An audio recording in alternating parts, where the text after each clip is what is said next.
Welcome to the Songwriter Connection podcast, where we look at the craft of songwriting through the eyes of the songwriter. Each week, we make a connection with a music maker, listen to their songs, and hear their stories. From Nashville, Tennessee, here's your host, Dave Lenihan. To be more specific, it's actually the town between two lakes, Old Hickory and Percy Priest. We're in Hermitage, where I live, at my dining room. My dining room is my studio where I do radio and the podcast, and my writer's room, and occasional voiceovers and things, all right here from this room that my wife was so kind enough to let me turn into a studio when I need it. But all this stuff is portable. I can stuff it into one closet, so it's kind of cool. Thank you for joining us. I do appreciate you being here. We've talked a lot in the past on this show about the NSAI group, and I want to focus in on a little bit more. It's Nashville Songwriters Association International, NSAI, and it really is international. There's probably a chapter near you. Now, I came here from Cincinnati, as you may know. And when I was working in radio there, the NSAI group there was very active, and it asked me to come and talk to them about how songs make it on the charts and things like that. And I didn't know that a group like this existed. And I was blown away to walk into a room full of about 60 people that all had a passion for writing songs and learning the craft of songwriting. And I'm like, wow, this is really cool. Sign me up, guys. And eventually became a coordinator there. What you need to know is a very active group. It was started by a guy in Cincinnati in that area named Jim Melko, who became a great instructor, taught it to this day. He teaches songwriting to the group. A guy named Greg Althammer took over here in Cincinnati, the Cincinnati area, as the coordinator, and did some amazing things. He's my brother from another mother, and he would bring up Nashville songwriters all the time to mentor and work with us. And that's the nice thing about NSAI. Check it out. Where you live, there may be a chapter. The nice thing about it is they teach that craft and they provide mentors. We had an Adopt-A-Shop pro that they would call that would come up. Will Nance was for a while. I'm trying to think. Gary Talley, I think, was once. Gary Talley used to be in the Letterman. Give me a ticket for an airplane. Yeah. So anyway, we got to meet all these great people and bring us along. And our guest today was also one of the mentors that Greg brought up. And I remember meeting Craig Monday. Good to have you here. Good to be here. I remember meeting you the very first time. Was at Greg's house. I think that was the first trip. Was it? I went on for NSAI. I'm pretty sure that was the first one, was to Cincinnati. Yeah. Yeah. What was so cool about it is we thought we were songwriters, right? And then we get somebody like you come up, show us where the bar is, and we're like in awe. We're hearing some of these great songs like Memphis and Satan Grandma, so it just floored us, and I've been a fan and a friend ever since. Craig, good to have you here. It's good to be here. Good to be here. And I want to thank you for all that you've done with NSAI. You're still with them. Mm-hmm. You still mentor a little bit. Yeah, that's still part of the mentor program they have going over there. It's, if you're a member, you get two mentor sessions a year with your membership. So, and there's the other ones besides me, but it just gives you an opportunity to call in because, if you're somebody, I get calls, talk to people on Zoom that might be a little guy in a shack in Sweden, and it's just like in the middle of nowhere, and he's just in there writing songs, and he just wants to know anything about what's going on in music or just whatever question, or if you want to play a song and get an opinion. There's just different things. Well, it's good to have somebody like that bounce off of. Yeah. But you're a songwriter, a hit songwriter too, and let me tell you, folks, he's had number one with Kenny Chesney. He's had songs cut from Randy Houser, Vince Gill, Diamond, Rio, Amy Grant, really. Jamie Johnson, Blind Boys of Alabama, Mark Wills. I'm sure that list is a lot longer these days. Huh? There's been a few added to it, luckily. Yeah. You've been writing in this town for a while. It's been since 96. That's when I moved. You came from what, like northeast of what, Knoxville? Yes, just a little bit north of Knoxville, probably about 30 miles north of Knoxville, a little town called Luttrell. Luttrell. Uh-huh. I was going to say Luttrell, and I didn't think that was right, but I want to hear how you say it. Luttrell. Yeah, it's where Chet Atkins was from there. Kenny Chesney actually was from there too. How about that? And then Roy Acuff was just right across the mountain, kind of over in Maynardville's where he was from. There's a lot of music in that area. Did you know Kenny back then, or no? I did not. No? I didn't. And it's funny. It's such a small town. My mom actually worked with some of his cousins, and she knew his mom, and they were. Okay. But I'd never met him, and we didn't.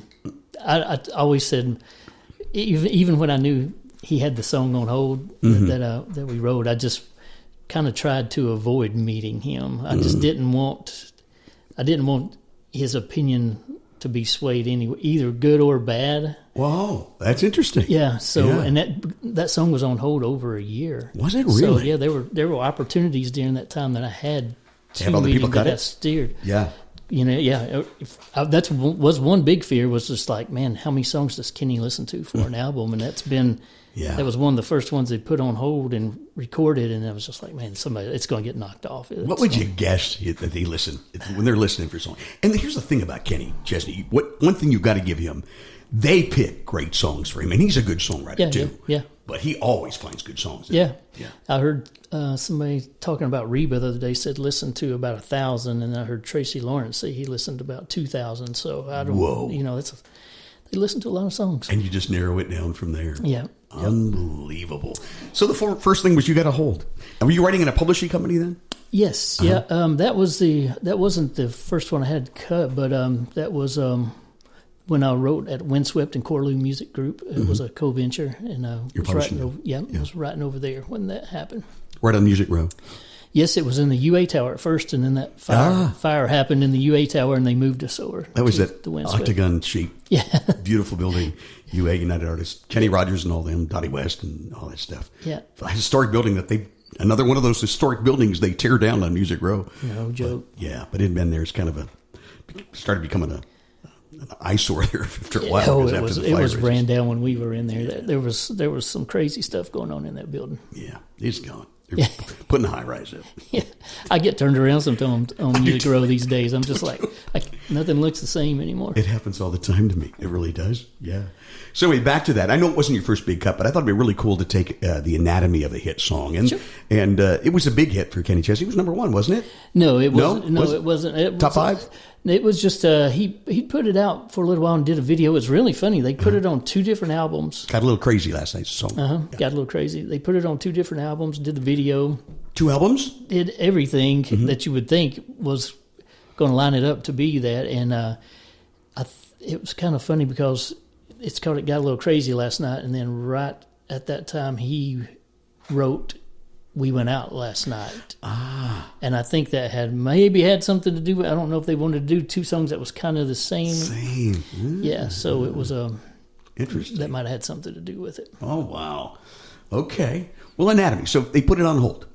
Put it on hold. Which means they kind of want you not to play it for anybody else, right? Or back then, did they say, we want this exclusively, you can't pitch it anymore? Yeah, this one actually happened, it got pitched to the record label and A&R and everything, I think multiple times, and they kept saying that Kenny was not going to do any more songs like this. He's done doing this kind of has an island kind of thing a little bit too. Right. But they were saying, no, he's done doing that. He's not doing anything like that anymore. So we had an independent plugger at the time, and she said, I'm just going to take it over to Buddy, his producer, Buddy Cannon, and see what he thinks. And she played it for him, and he said, I think Kenny will like this. And he said, I'm going to play it for him. And so it got cut that way. So through a plugger. Yeah. To the producer. Yeah. And so it was a very short time from them saying, put it on hold, to one day they called the publishing company and said, hey, we cut this. It wasn't, just a couple of weeks probably, it seems like. But then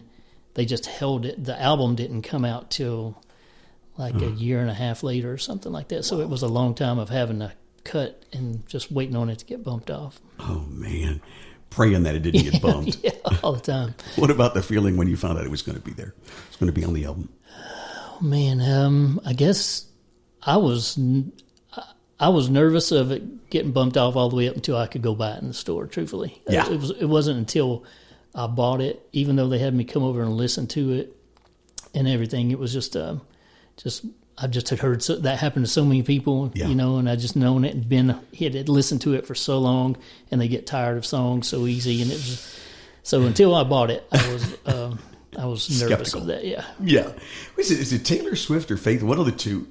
They still like to go to Walmart and buy the CD when it hits. Because it's that physical thing, and But no, I can understand that. Yep. So you waited over a year, was it? Yeah, it was over a year. Yeah, oh my God. It was a long time. So by then, were you sick of this? It was just That was such a long time. He hadn't. Yeah. I think that was. Did you forget about it? You're like, oh God, what was that song?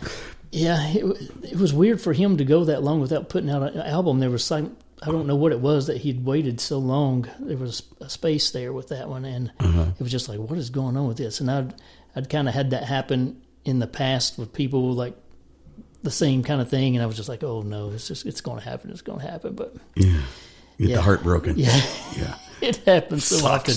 Yeah, but it happens. Yeah. Yes. Well, I want to know more about that song, and maybe is that one you can play? Yeah, I can play that. Yeah, I know sure. you brought your Taylor guitar there. Yeah. But tell us the story, how you wrote it and who you wrote it with, and yeah, I wrote this one with a good friend of mine, Chris Wallen. Chris. And this was a funny story about this one. Is he called me? I think it was on a Sunday afternoon, and it was about this time of year, probably more like August. And he was going to drive up to East Tennessee and look at buying a car, some old muscle car or something that was up there. He'd call and ask if I wanted to ride up there with him. It was just one of those hot, nasty, just humid days. And I was like, man, I don't know if I want to ride all the way to East Tennessee and back. But I think it's like, man, I don't know about that. And so then I hung up with him, got thinking about it. I called him back and I said, man, I'll go. Let's go. Yeah. And so we drove all the way up to East Tennessee, up near Kingsport or somewhere in Morristown, and we stayed up there till probably 1 o'clock in the morning. We had some friends he's from that part of town, so we visited some people, and we're driving back, and it's late, and we just start writing this song just to kind of stay awake, I believe. And it was Chris had a little idea of like the like that Jamaican thing going, and so we just, and I think he had got a little crazy last night, and so we just started writing it, and so from Morristown back to Nashville, we pretty much wrote the whole thing. Just didn't have a guitar or anything. Just in the car, just singing. Wow. And so how long a drive is that? Like 4 or 5 hours? It's probably about close to 4. I would say it's 4. probably what we was 3.5, 4, something like that. Yeah. And so then we got back to our next writing appointment back in Nashville. We finally got our guitars and we kind of just finalized it and everything. And didn't really. I don't think we thought a whole lot about it. But one of my favorite parts of it is while on the trip, probably somewhere around Cookeville, we stopped at a gas station, and I just remember getting out. It wasn't Buc-ee's there by then. No Buc-ee's yet.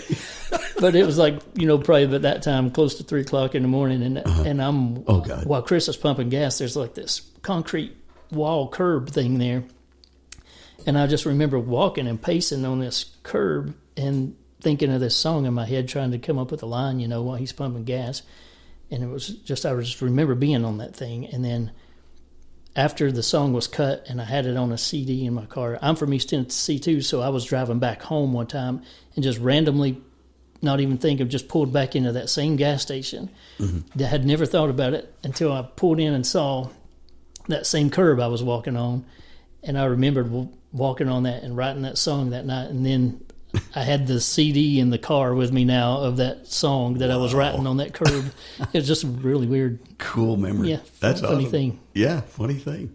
And I know you write a lot with Chris Wallen. Yeah. And you guys have written some songs together, big songs. Yeah, good friend. We were. Oh yeah, he was one of my best buddies. We were roommates when we first moved to town. We had tons of stories of the struggling at first. There was one time, one of the best stories. We had been living together for a few months, and he came to me. We were just above Hickory Hollow Mall, and we used to walk over to Hickory Hollow Mall, and they had the 29-cent tacos and 29-cent cheeseburgers, and we'd go over there on I've heard this Wednesdays. story, but I want to hear you tell it. Yeah, so we'd go over there and get those, but one time we were walking over there, and we were both kind of quiet, and on the way back he goes, man, he said, I don't know how to tell you this, but he said, but I don't have the rent money for this month. Oh, jeez. And I was like, well, I don't know how to tell you, but I don't either. And so we were like, oh my gosh, what are we going to do? And so we're walking back up to our apartment, and when we come to our apartment door, there's a note on our apartment door. No. And so we were like, what is this? And we read it, and it says, because I had lived there before, for some reason, they decided to give us that month rent for free. Wow. There was a note on, just us talking about that, and then that note on the door said, this month's your rent's free. God thing, Yeah, huh? it was. We both were just like, wow.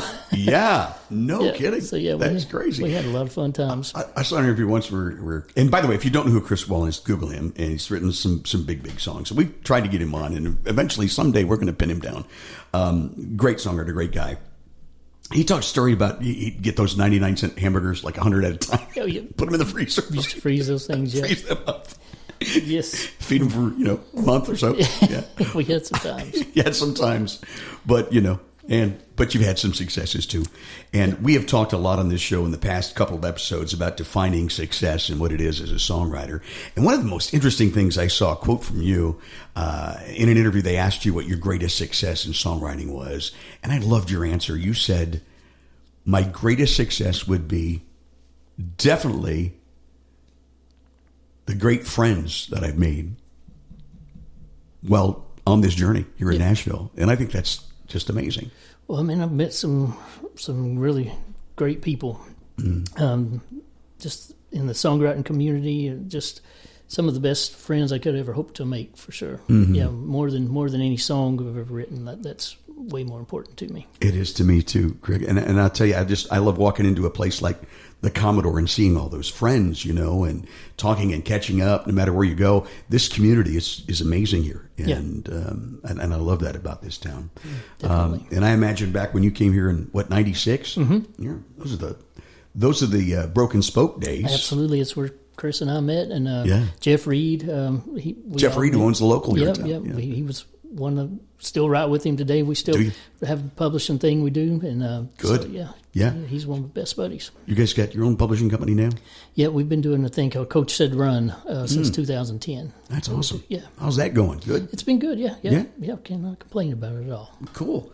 Before I get sidetracked anymore, I've got to hear this song, and we're 16 minutes in. We haven't heard a song yet.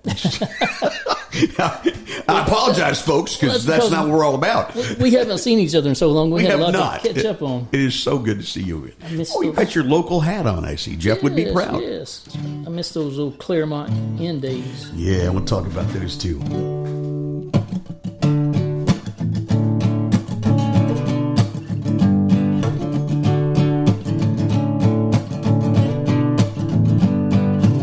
Steel drum still ringing in my head.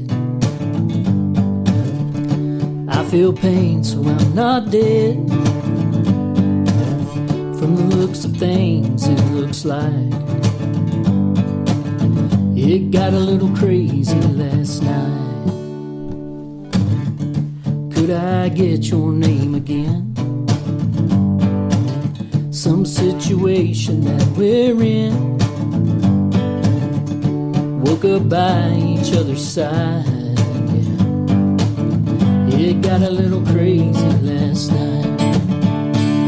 Last thing I remember, I told the bartender, mix rum and whatever you have. First one drink, then two, then I woke up with you. So I know things can't be all that bad, but it's still a little hazy, yeah. It got a little crazy last night.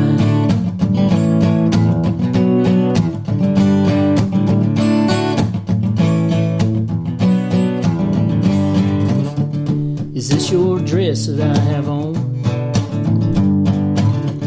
Is this your bed? Is this your home? It's not yours, well it's not mine. It got a little crazy last night. I think I feel a fresh tattoo. What is it of? I wish I knew. But it couldn't get more out of sight. That's right.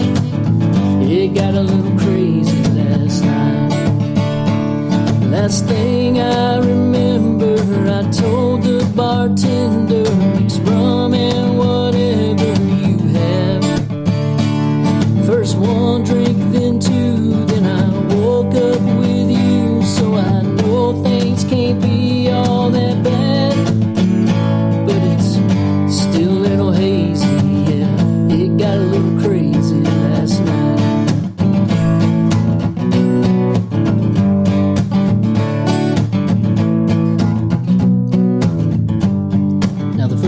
had me to come in and listen to this right off the bat. Yeah. I noticed they left the last verse off. They did? Yeah, they said, "We hope you don't mind." And I said, "Not at all." But I guess it got a little too crazy for Kenny to sing about. You're going to sing it for us now, though. Yes. Here we go. Mr. Pissed Officer at the door. He don't like me, that's for sure. He says, "I see you've met my wife." Oh my. It's still a little hazy, and it sounds a little shady, but I think she might have paid me. It got a little crazy last night. Oh, yeah. It got a little crazy last night.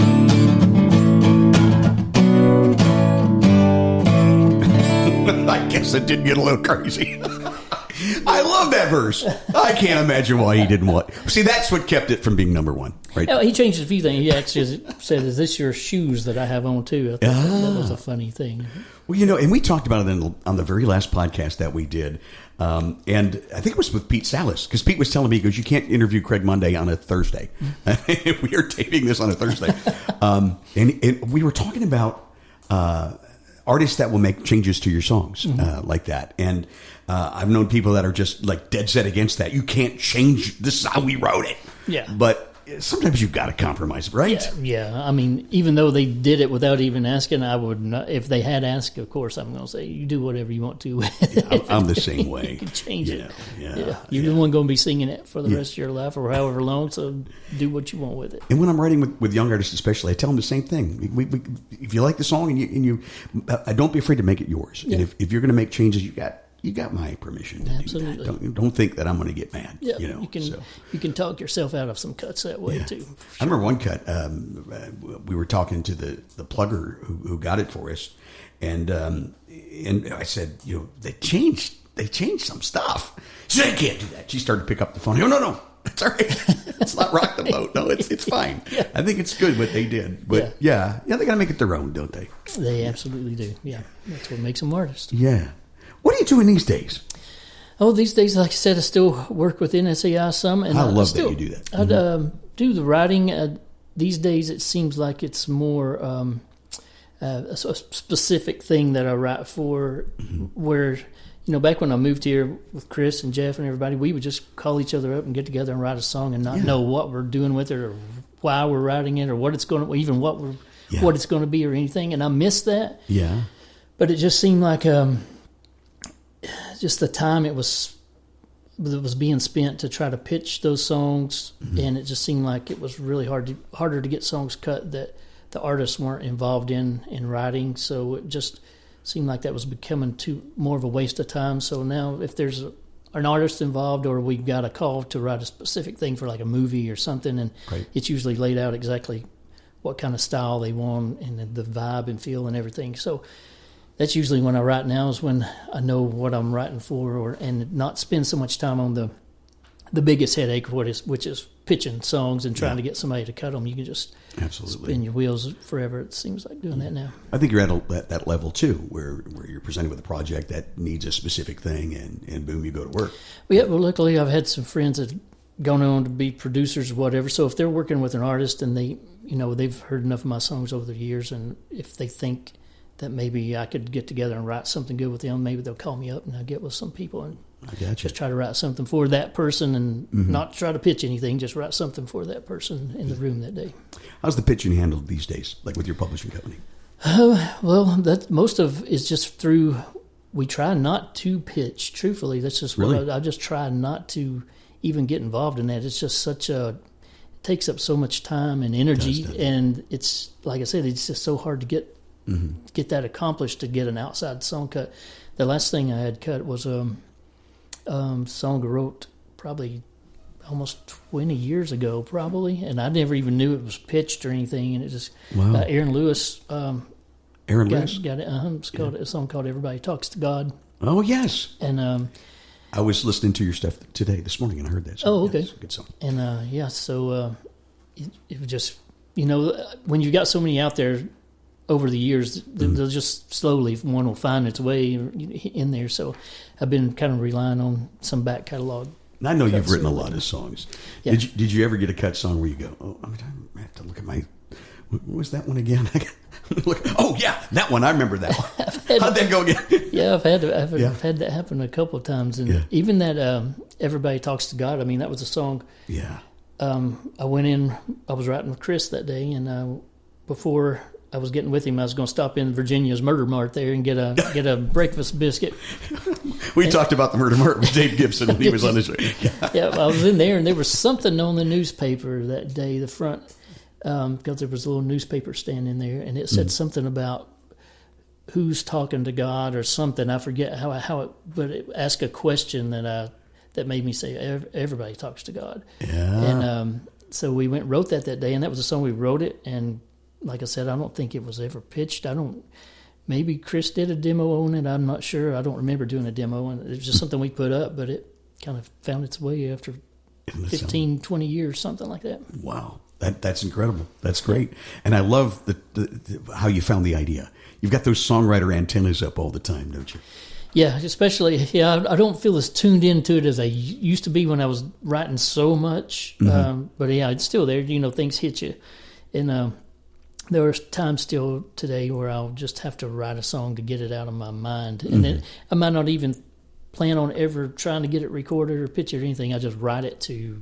With yourself? Flush it out. Yeah. Yeah, Me, myself, and I. Yeah. Just to get it out there. Yeah. I think you got to do that every now and then. Yeah, I think it's real important, especially people getting publishing deals. I know that these songs, when I was getting my first one, I know the songs that I wrote by myself went a long way to getting that deal. They wanted to hear specifically songs you wrote by yourself, so they know if they put you in your room by yourself, just you and your guitar, what is going to come out, I could see them wanting to know. Yeah. What was your part in that song? What do you bring to the table? Yep. Yeah, and I bet that's hard to kind of, when you do as much co-writing in this town as done. Yeah. As is done. Yeah, that's what I think it's important to always, every now and then just get off by yourself and write a song, just yourself. It kind of keeps you in touch with what you do. Unfortunately, one of the things that we have to do on this show is take a break every now and then. So I'm going to take a quick commercial break, and when we come back, could you play a song for us? Sure. Yeah. All right. Be right back with Greg Monday as our guest on the Songwriter Connection. You're listening to the Songwriter Connection, connecting with music makers and hearing their songs and stories. Now back to the show with your host, Dave Linehan. Craig Monday has written songs for Kenny Chesney, Randy Houser, Vince Gill, Diamond Rio, Amy Grant, Jamie Johnson, Blind Boys from Alabama, Mark Wills. This list goes on and on and on. He's here at the dining room table today, and he's got his guitar with him.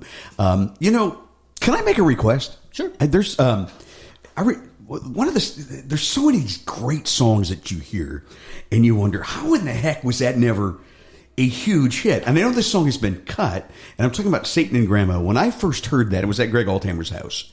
And you wrote it with Chris Wallen? Yes. Right? Yeah, we did. And I about fell out of my chair. And every time I hear this song, to this day, it is a treat. It never gets old. It's just one of those songs that's always going to remain in my heart. And if you'd be so kind to play it for us and tell us about that song. Sure. And then the rest, I swear, it's up to you. But I have to hear that one. And Althammer, my good buddy and brother from another mother, would never forgive me if I didn't ask you to play that. Now, I will say. Yeah, we got tune. I would have to do it in a different tuning, wouldn't I? It's just drop D. But I will say I have not played this song in a long time. Hey, we can edit if we have to. No. I'm just saying I'll try not to mess it up. You won't. And if you do, we'll just remember what no one will ever know. I played and even. See, this is why I don't make requests a lot of the time, because No. This was just one of those days of getting in a room. Not knowing what to write, and I'm not even sure where the title came from. It's been so long ago. It was just one of those.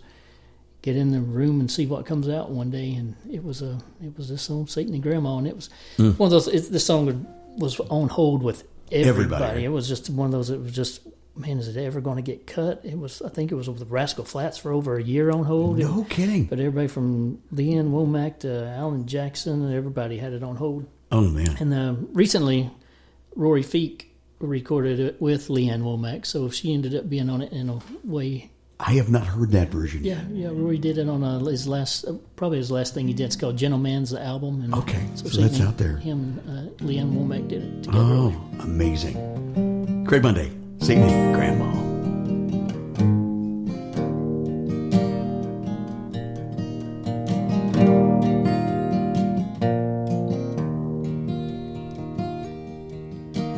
Satan knew my grandma well. He could hear her prayers clear down in hell. He'd get so mad he'd burn himself. Yes, Satan knew my grandma well. He tried his best to test her faith.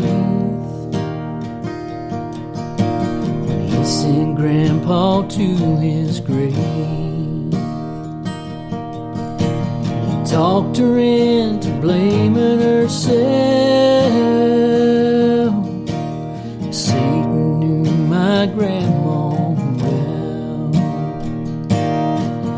With the Bible for her sword and shield, she fought him on the battlefield. Knelt down beside her bed for hours on that tear-stained floor, till he couldn't take it anymore. And he'd even pray to hear her say amen. Satan knew my grandma well. He can hear her prayers clear down in hell. She made him wish he'd never fail. And Satan knew my grandma well. I was 6 years old at Sullivan Park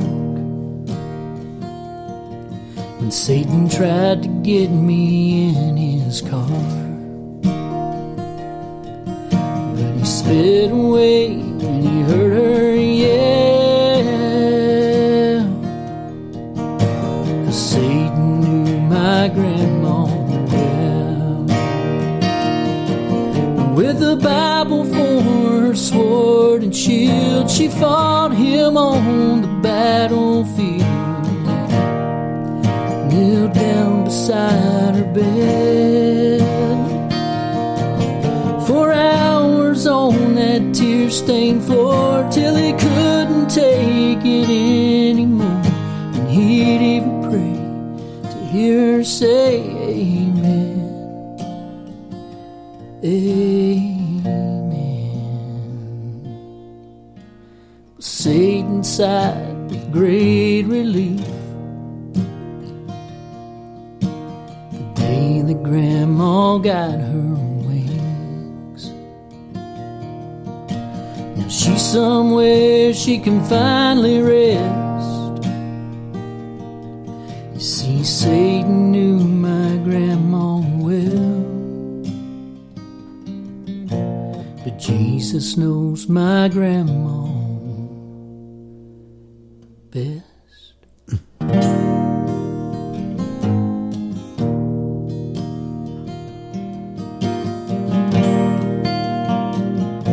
That song still gives me chills. Craig Monday's our guest. What a great song. What a great twist at the end. Amazing. Thank you. I appreciate that. Man. You know what I wanted to ask you about that? Sometimes in songwriting sessions, we'll talk about the need or not to be specific. And what I mean by that is,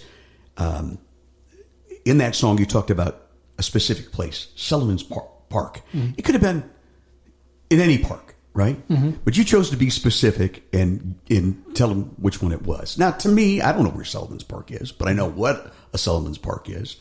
Do you think it's important to be specific in writing songs? I think every song has its.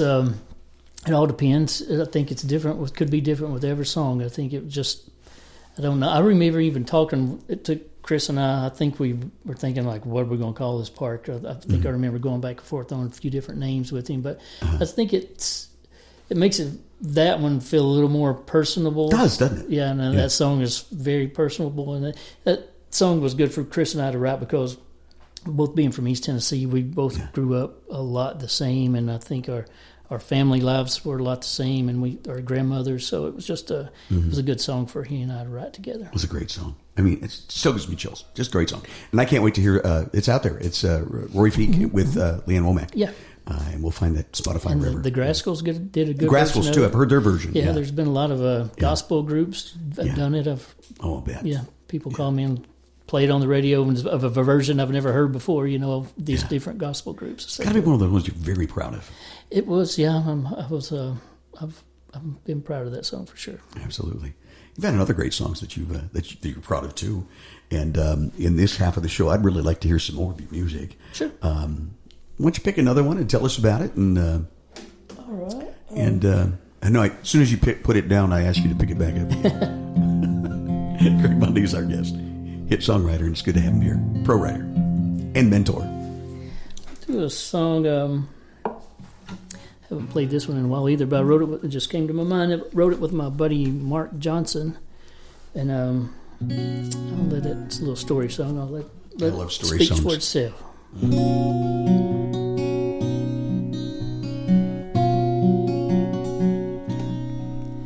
He was doing his best to act tough when they threw him into that cell.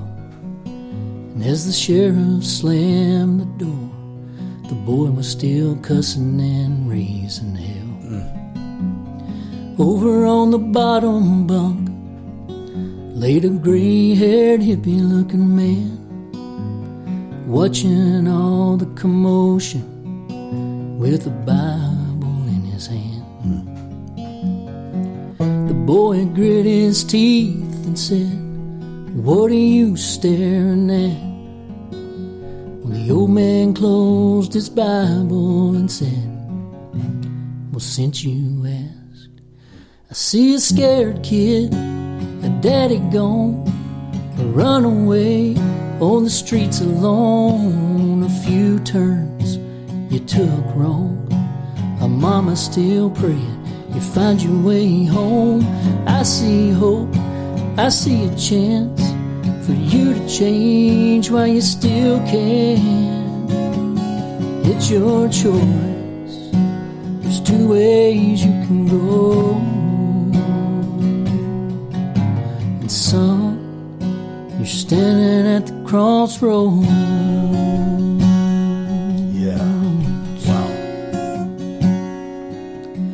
Well, his words were the gospel truth.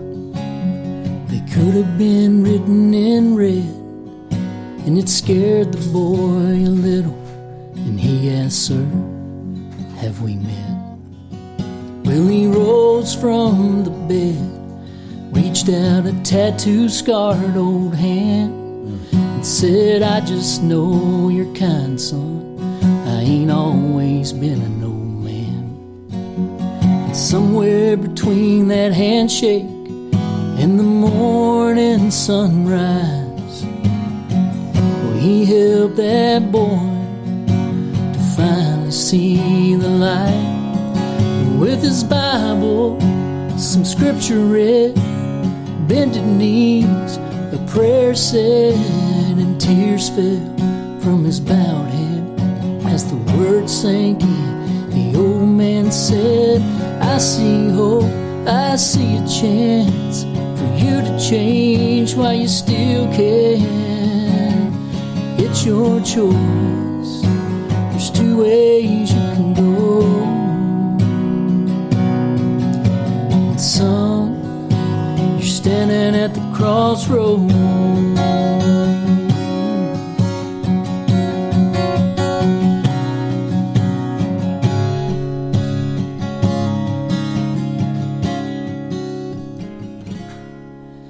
Sheriff wrestled a boy in, but he was setting a new man free. The next morning in front of the courthouse, he asked, "Sheriff, do a favor for me." Would you tell my old cellmate that I'm going home? The sheriff looked at him kind of strange and said, son, you were in that cell alone.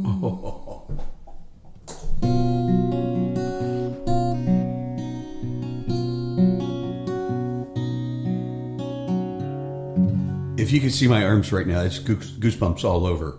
Oh my gosh, that's incredible. What a story. And I actually dropped my pen. I was so... Oh, that blows me away. Oh, well, thank you. Oh, there's the bar, folks. Top that. Tell me about that song. That was another one that didn't have it for a long time. I just got in the room with Mark Johnson that day, and Man. we just kind of came up with it, and I think we wrote it. If we didn't write it all in one session, we wrote it with 1.5 probably, or something like that. Just wow. Yeah. Did not see that ending coming. No, I love that about a song. Yeah.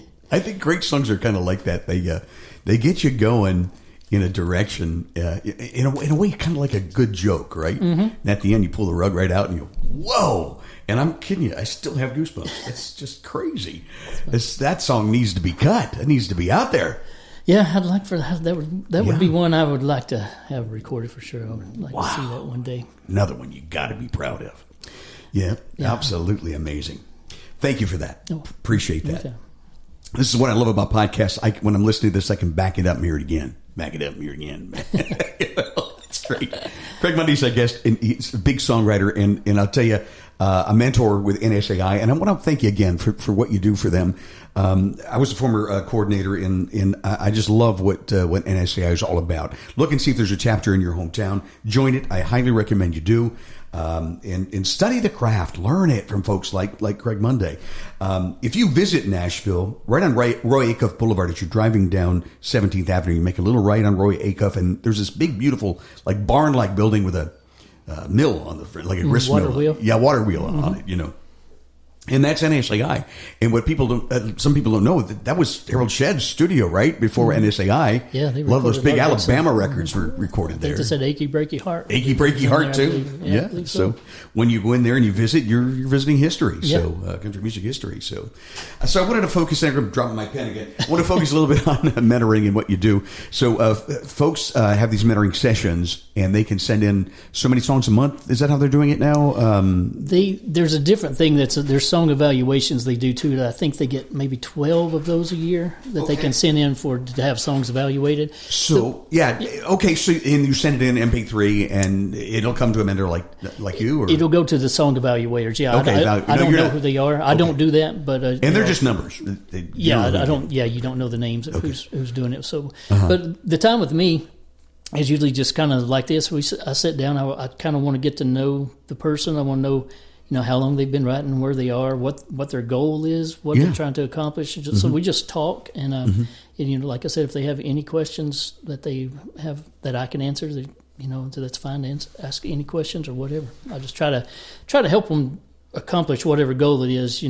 Just give them whatever little bit of advice that I might have to help them. I'm just curious as to some of the goals that you're hearing when you ask them that question. Yeah, I've had heard everything, and not too long ago, I had this guy call in, and he was a real estate agent, and he was telling me that he went into this house and had this big, huge vision of this, and he was somewhere up, like in New England area, but he had a ghost talk to him. He said that was a 16-year-old girl from Kentucky that gave him this song. And so he had this song that he wanted to play for me because he got it from. So I've heard. And what'd you think? I get stories. I just want to know. Did it blow you away? No, it didn't blow me away. But we were talking about Jim Melko, who was the teaching coordinator up in the Cleveland, Cincinnati, or the Cincinnati Dayton area chapter, and he said, in one of his mentoring sessions, somebody said, "This song was given to me by God." Yep. And he would tell this story, and he would say, "Okay, but if it was given to you by God, it would be perfect. And this song is far from perfect. Okay, so let's work on this a little bit." That's true. Yeah. So, it's going to be hard. What I didn't like about what I enjoyed least about coordinating is the song critiques, because it's a subjective thing. But absolutely. But there are things that aren't subjective, you know. And I didn't want to discourage anybody. So I always try to point out what I liked about it, you know, and maybe you can work on this, you know. And do you feel the same way? I try to avoid critiques with everything that's in me. I've had some of the most awkward moments of my life occur during song critiques that I got wrangled into without, you know, sometimes they'll have you go do little seminars or whatever, and then there's no talk of a critique until you get there, and then you're like, oh no. So I have to do this. I've been involved in some awkward situations. I'll critiques, bet. For sure. I remember one specific time we had a mentor come. I'm not mentioning names, but it was the same thing.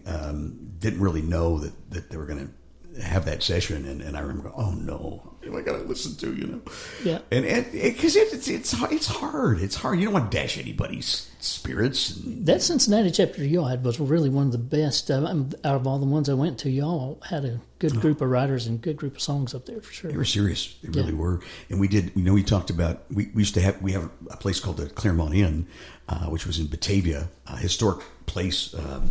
And we would do writers' rounds. We thought, okay, so we're not in Nashville and we're not the Bluebird, but we could do like a Bluebird North thing. And we bought we bought this lamp, folks. You wouldn't believe it.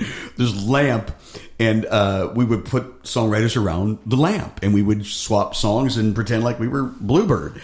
And every time we had a hit writer up like Craig, we'd have you sign the lamp. Yep, you know. I remember that.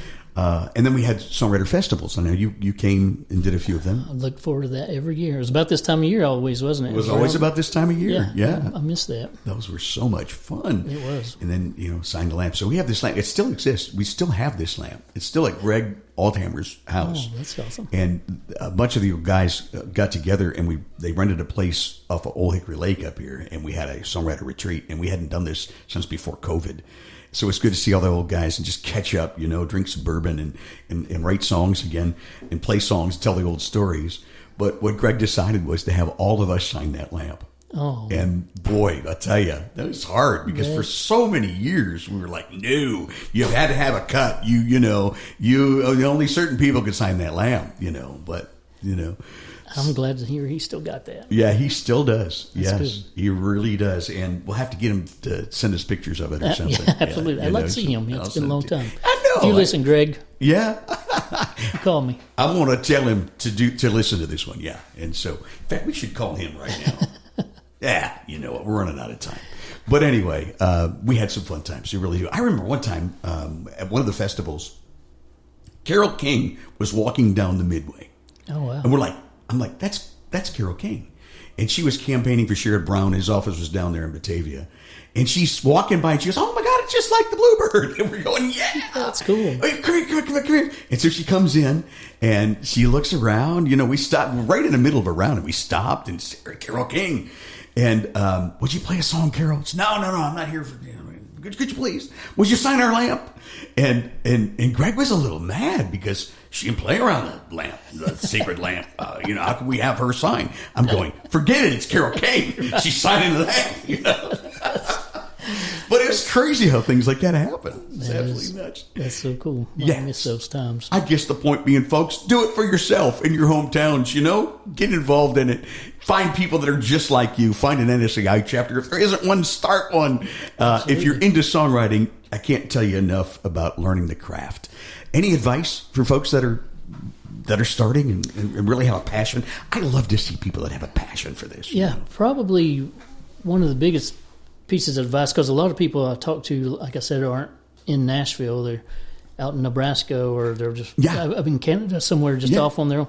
Just trying to find some way to start co-writing. Mm-hmm. Try to get involved in doing that. People that haven't, because your writing changes so much. It does, doesn't when it? you start co-writing, you just start picking up so many little things from other writers. And then not only that, when you get the song finished, now you've got somebody helping you. You know, it's not just you trying to do something. You've got that person and all their contacts. And the more writers you keep piling up, co-writers, then the more contacts you just keep increasing. And you know, it's one of those rising tides raises all ships. When one of your co-writers has something good happen, when something's good just happened for you too, you know, it's so true. That's the main thing I would say, is just don't try to do it all on your own. You need help. You do in this business, and don't be afraid to ask for help. Yeah, you know. Yeah. Within reason, I guess. Within reason. You don't go up to hit songwriters like Jeffrey Steele. Let's write a song. You got to be invited in. But but these are all. That's good advice. And I would just go one point forward, one step further than that. Make appointments, even if it's an appointment with yourself. To write, I'm going to write every Saturday morning. Yeah. Maybe you got a full-time job, but every Saturday morning I'm going to get up and I'm going to write a song. Or set up co-writes. And we used to do that all the time in Cincinnati. We weren't hit writers. We were just getting together as friends and for the passion and writing songs. And do it. Make appointments. Yeah. Put it in a book. Absolutely. Keep that appointment. Like Make it was a doctor's do it. appointment. Yep. Make yourself do it, right? That's exactly right. How about for, do you mentor folks that are, and I hate to say, and I'm trying to figure a better way to say it. I was going to say just a lyricist, and I hate that. I hate when people say, well, I'm just a lyricist, because that's important. That's just, you're a songwriter. Yeah. Don't say that. But I imagine you do mentor people that don't play an instrument. Sure, yeah, and get those too. Yeah. What advice would you have for those folks? I do think it's very important for them to find someone to work with that is the one. I knew one lyricist since I've been here that got publishing deals, and he was just a lyricist. That's all he did. But he had a partner that he found, that the guy did the singing and the music, and they just worked so well together. They always went to every publishing company as a pair. They would not sign one without the other. Wow. And so they stuck together. And did they get signed together? Yeah, they had. John Michael Montgomery cut some of their songs. Clay Walker, Dirks Bentley. So they came as success. Yeah. So, but they found somebody they could work really well with. So, once again, just don't try to do it on your own. Or if you've got it in you, try to learn an instrument. I think that will help you. But if you've not got that in you at all, you're not a singer, you don't want to play an instrument, find somebody that you work really well with. I think that's really a good point. Yeah. And if you go to a lot of the writers' rounds here in Nashville, Commodore Local, Maxwell House, wherever you go, every now and then you're going to see folks that maybe play a little bit, but when they play out and play their songs, they'll bring a guitar player with them, or a piano player, and they'll sing. So again, I hate the word just a lyricist. You're a songwriter. Yeah. But you're a lyricist, and it's important. There are people that are really great with melodies. Yeah. And there are people that are really great with words, and then there's some that do it all, like you. I don't know about that. Yeah. I got a lot of help. Yes, you do. Yeah. Well, how about one more song? Take us out. Craig Mundy's been our guest, and Craig, just really good to catch up with you and great to chat. be here. What you want to play for us this time? You mentioned this song earlier. I will try this. This was probably one of the first songs that I wrote. Eventually you kind of write a song that stands out from all the others before it, and makes you feel like maybe I've turned a corner and have found something a little better than what I've been doing. I love that feeling. This was that song for me after I'd first moved to town. The idea again came to me driving from Knoxville to Nashville on the road one day, and at the time I was playing writers' rounds at Douglas Corner on Tuesday nights, and there was a guy hosting them. His name's Ray Sisk, and anybody in Nashville, you'll know Ray if you're out playing. Everybody does. Love that guy. But Ray was hosting nights over there, and he was one of those guys that were. I just thought he was one of the best songwriters I'd ever heard. And when this idea came to me, it came to me I should write this with Ray, but I hadn't even spoke to him a whole lot. But finally I worked up the nerve to ask him one night. I told him I had an idea, asked if he would write it with me. So this was the first song he and I ever wrote, and this is another one. Won NSAI song contest with it, and that was one of the first things that happened when I moved to town that made me think, well, maybe I should be here doing this. I went. I can do this. Yeah, it's just like kind of a confirmation that maybe I can do this, and so this song just meant a lot of different things to me throughout the years. This is one of the first songs I heard you do. Yeah. And Racist still plays this around town. Yeah. And when I see him, I always ask him to play it. I love this song. Yeah, well, Ray's a good buddy.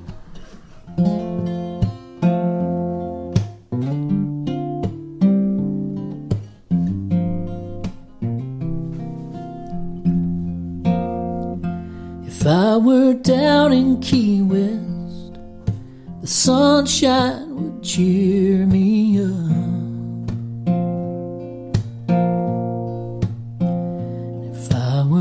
out in Las Vegas, I might run into Lady Luck. If I were lonely in New Orleans, there's 1,000 things to do.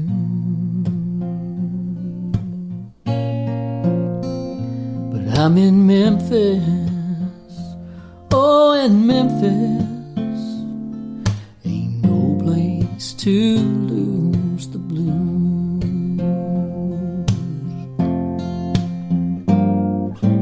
I know I'll never get over you, baby, as long as I'm in this town. Bill Street is oozing with the rhythm and blues, and I'm just dragging your memory around. Somewhere tonight, the mood is just right, forgetting me over you. But I'm in Memphis, oh, in Memphis, ain't no place to lose the blues. Now if I could do it all over, I'd love you just the same.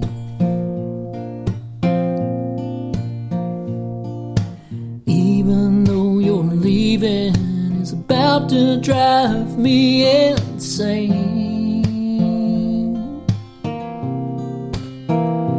Oh, tonight I'm gonna dream of the day I'm finally over you.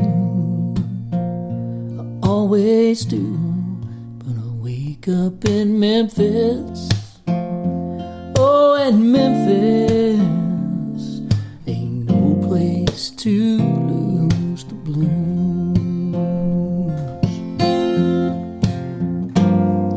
Now I know I'll never get over you, baby, as long as I'm in this town. Bill Street is oozing with the rhythm and blues, and I'm just dragging your memory around. Somewhere tonight, the mood is just right, forgetting me over you. But I'm in Memphis, oh, in Memphis, ain't no place to lose the blues.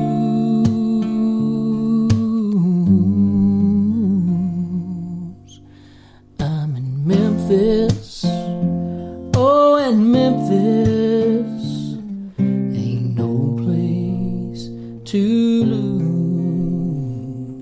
the blues. So well written. Craig Monday, our guest on the Songwriter Connection. Thank you so much, man. Good to see you and catch up. Thanks for having me, Dave. Yeah. Hang around because we're going to call all time we're done. Perfect. Before I go, I want to congratulate my friend Bruce Wozniak. Bruce has a great podcast that you should be listening to. It's called Now Hear This. And Bruce, not too long ago, was on our podcast, too. A great guy about promotion and great guy to get to know. He just launched his 500th episode of that show. He's never missed a Wednesday release date in 9 years, and that's a big accomplishment. So, Bruce, thank you so much for what you do, and congratulations, and thank you for joining us on the Songwriter Connection. Thank you for listening to the Songwriter Connection podcast. Find us on social media at Songwriter Connection. Also, listen to Dave Lanahan's Nashville Connections radio show. It streams live every Friday morning on WOBL and WNOI. Look for us on Facebook and YouTube. See you next time on Songwriter Connection.